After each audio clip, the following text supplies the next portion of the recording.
چطوری به انگلیسی بگم؟ نه تنها دزدی کرد بلکه دروغم گفت. نو نه تنها اصلا نمیتونم. میخواین بیشتر فکر کنیم؟ راهنماییم کن یکم. دوستشون تو ویدیو کال میخوان کمکشون کنن.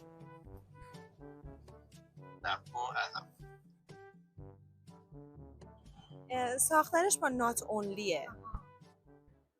not only